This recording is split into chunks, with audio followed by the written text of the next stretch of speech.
certain saints.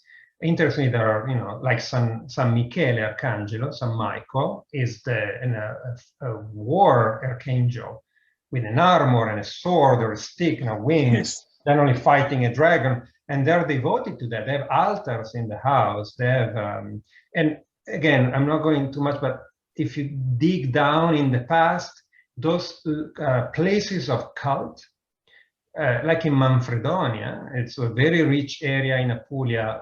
There are many families carrying over those traditions of knives and sticks, these Cavalieri di Umiltà, like Tremigno family, the Vuovolo family, and others. They're all devoted to San Michele Arcangelo, and now is a church, but it's in the underground. There is still a crypta, now an underground cave, that used to be, before the Christianity, a pagan place of cult devoted to a pagan warrior divinity that was a winged fighting figure. And we could discuss more, but now archaeologically it's been discovered. They dig down, and this has been confirmed, validated. As many others, after the Christianity became the official religion of state in the Roman Empire, they was turned into a Christian place of cult, but they retained the original, even the original statue. These black Madonne.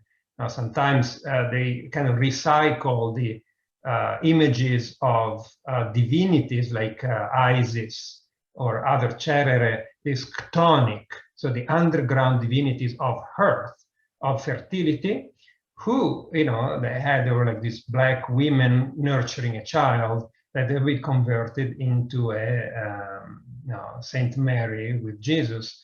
But this is across many different temples in Italy.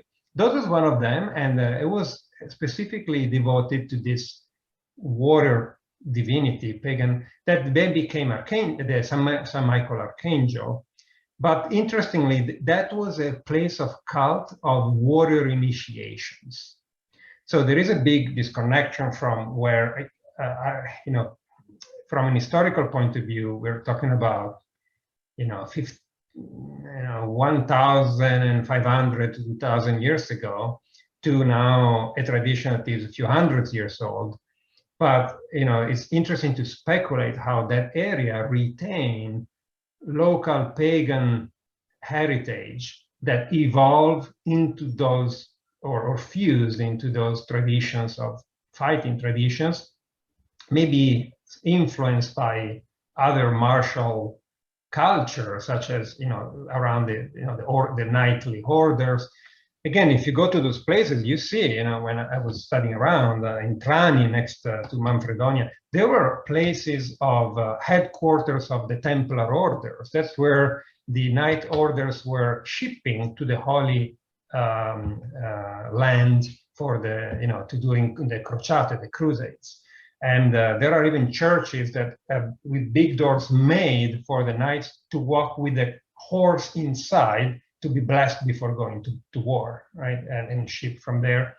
So you could tell this area is full of historical layers, and it's hard to tell about how that kind of merged and evolved into those still existing local martial cultures preserved within those families.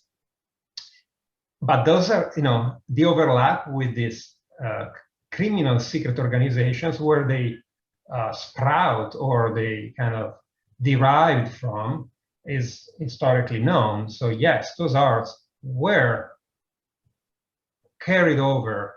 There were like languages, like they call la lingua serpentina, or la favela, the language of the serpent, or favela, the word. It's a secret language where those people could talk to each other to express who they were, their rank, where they belonged to, without being understood around, sometimes challenging each other, and things could go south, and they might end up in the back, maybe drawing the knife and then fighting each other. The tattoos, how they would mark themselves, the history, what they represented in their society. So there is a whole culture. So those martial arts were definitely part of that. things changed. I mean, now, from my understanding, it's more rare those things happen, and people now use firearms and other means to carry on their own private wars and battles. So some of those families now open up to externals to also to keep those arts alive. Very interesting. Could you please now? You also talked, before we started to record, you started to talk about the concept of martial arts. Could you expand on that, please? Yes, absolutely. So in my, let's say, findings in my search over time, and this is something that's been working for a long time, and definitely an aspect that drives me in my personal journey in martial arts, right? And let's say it's definitely all those things start from a personal standpoint. And then as I was like dig down and studying those arts, especially Italian martial arts, but not only, I came to conviction to the fact that the terminology of martial arts is actually intrinsically wrong.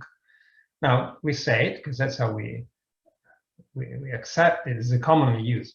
But actually the term martial arts is fairly recent, has been introduced in Western culture fairly recently. But first of all, one defines is a Western terminology because by definition, these are the arts of the Roman god of war, Mars. First, and if you look closely to that, we realize that what we as a modern martial artists think about around that is actually not what martial arts used to be conceptually and are. And so let me expand a little bit on that. If you go back in historically, but we are going to back in time. If you take, for example, in the Renaissance and look at the documentations, the pictorial, so the figurative image, the symbology of, in general, and specifically around martial arts, there are plenty. And actually, I'm teaching a class, have been teaching now for probably 7 years with Professor John Salis, at which that's an interesting connection because John studied with William Gagler, who actually died only a couple of years after I moved here. He was living in Santa Clara, so I had the chance to connect with him. And he studied back in the days. He was an archaeologist. He came to Italy in the past centuries to study the Etruscan cultures.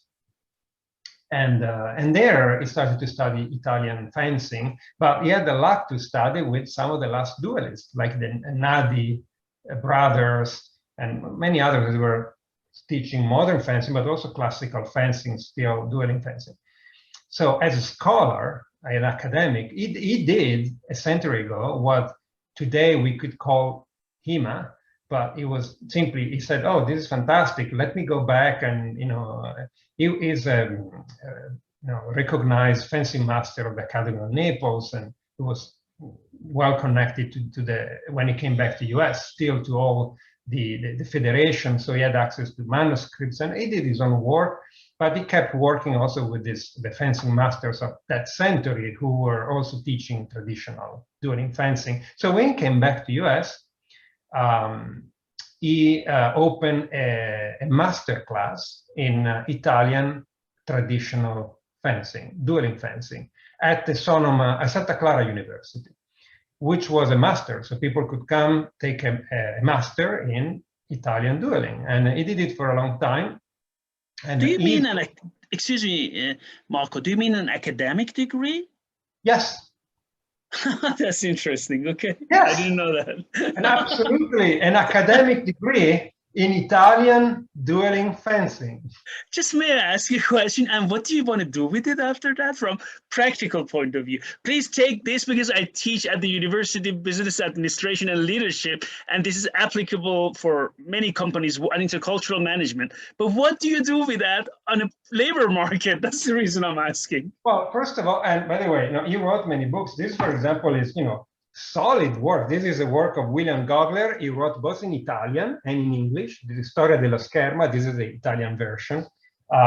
He did a beautiful work, right? He studied all the classic, and we're talking about when nobody knew about what HEMA was. No, right? no, I mean, I have no doubt. I have no doubt that there are solid work. The question was application. So what do you do? Well, first of all, you have a master degree, and with that, you can have access to higher degree. You can take a PhD, and many people, or you just go back into working in industry with them. Now you are qualified, and people use that professionally. But several that came out of that school continued as professional fencing master.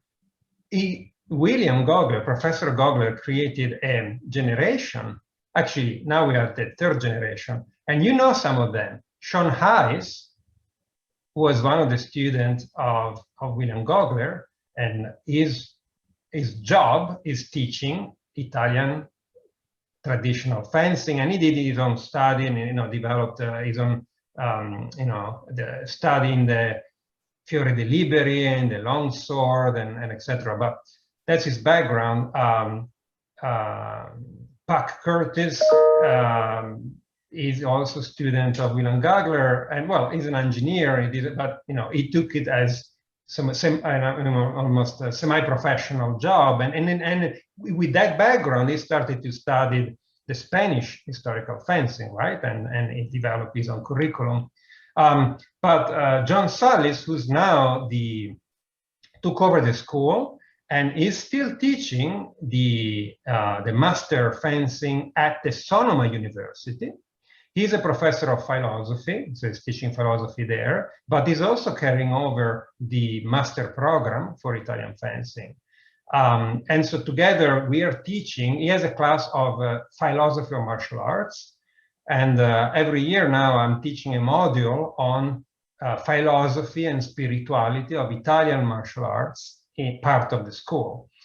And interestingly, one of my fencing masters studied with the same fencing master that William Gogler did. So we kind of have the same lineage, if you will, right, in that sense. So it was interesting coming to California, I found that there is probably almost a more academically solid defined culture in Italian classical fencing than in Italy to a certain extent because of that. Anyway, sorry, I want to go back to the point. So can I ask you a question? Can I ask you a question? Is there any difference in biotech? If you want to do biotech, where do you go?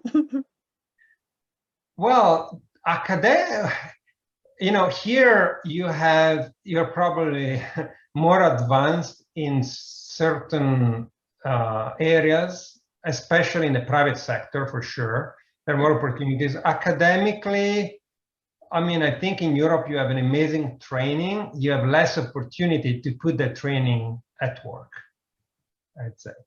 But the training is also because there is such an academic, as scholars, there is such a big exchange. So typically people come to study here and the other way around. And so there is a big exchange.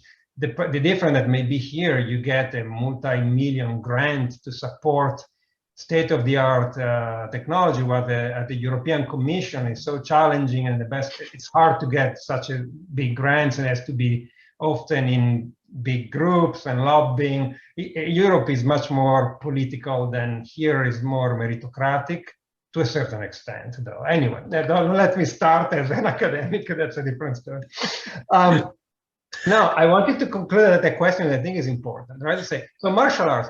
Well, let's go, if you go to Renaissance time and you look at what Mars was, so there are beautiful documents. And again, we found with John in our class, we really have plenty of examples that really dissect the history of what is around that. But for example, the Sfera Celeste of Cristofori is 16th century, mid-1500 work, where the seven gods, the seven planets, so the seven archetypes are pictorially, like painted in a beautiful work. It's now preserved it was published in Modena. I think it's still there. So you see those images, right? And you see Mars. So what do you see? Mars is made in red. Is this angry red god in the sky, in armor, etc.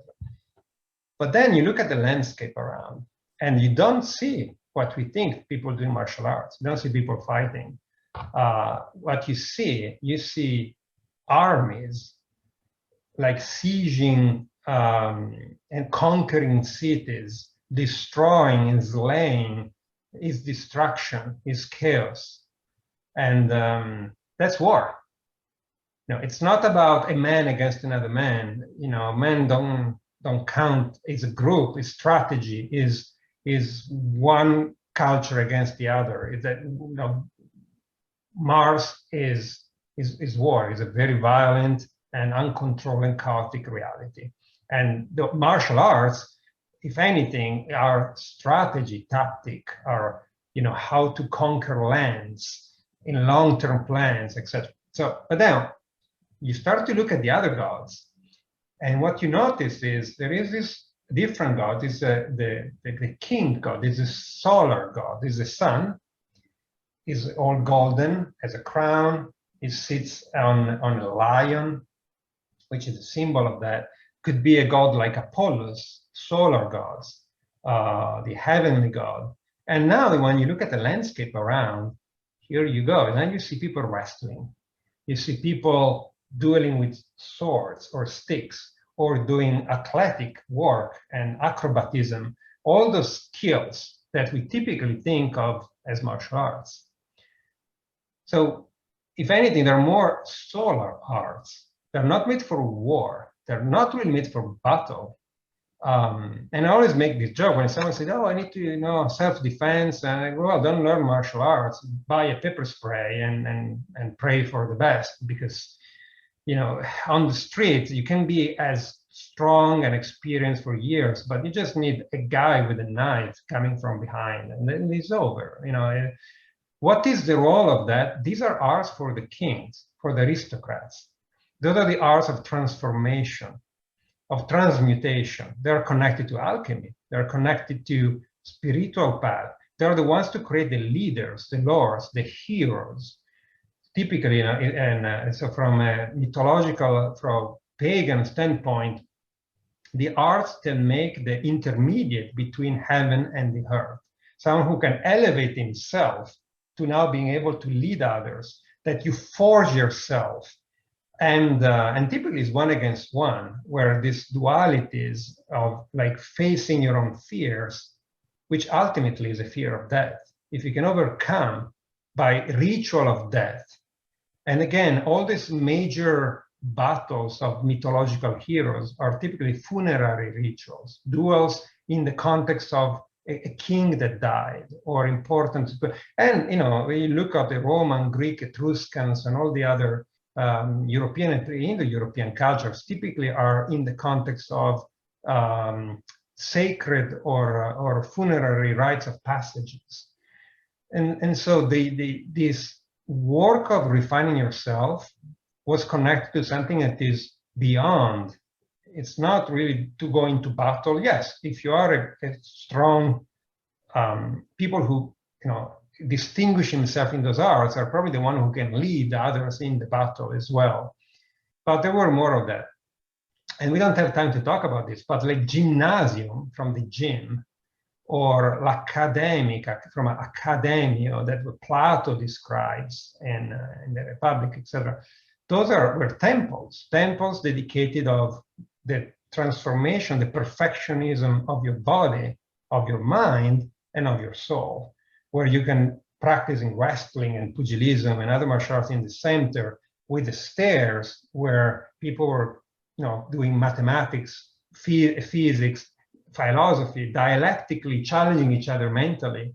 And the two sides were temples dedicated to a god of the heaven and one god of the chthonic underground, like Apollos or Dionysus, for example.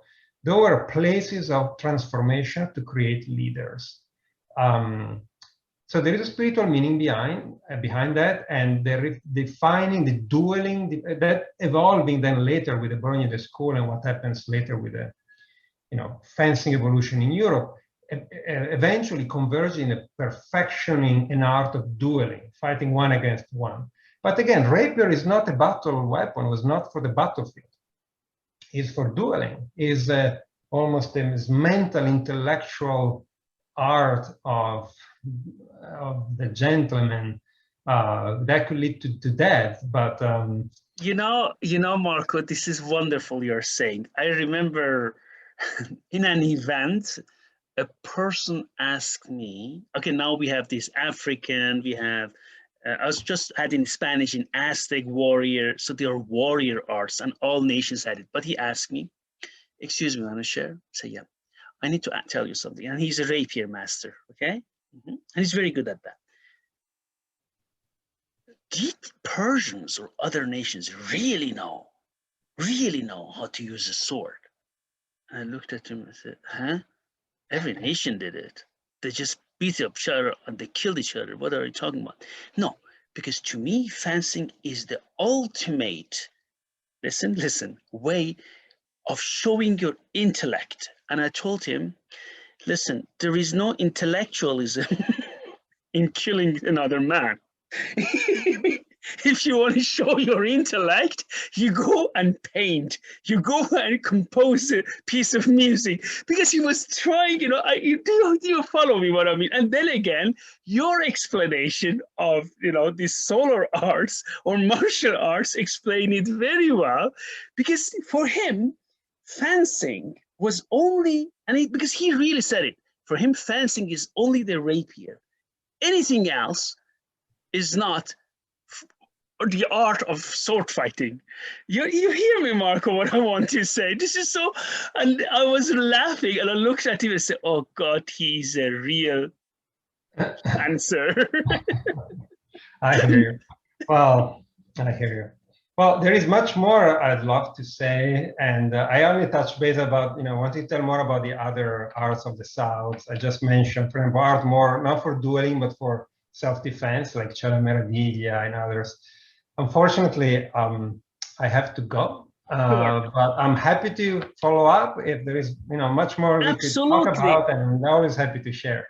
Absolutely. We are going to invite you soon again and to continue our talk. I'm sure that everyone will be very, very interested. Thank you very much, Marco. Of course. Thank you, Manisha. It was always a pleasure to talk to you. And I hope people enjoyed. And if there are any questions, I'm happy to follow.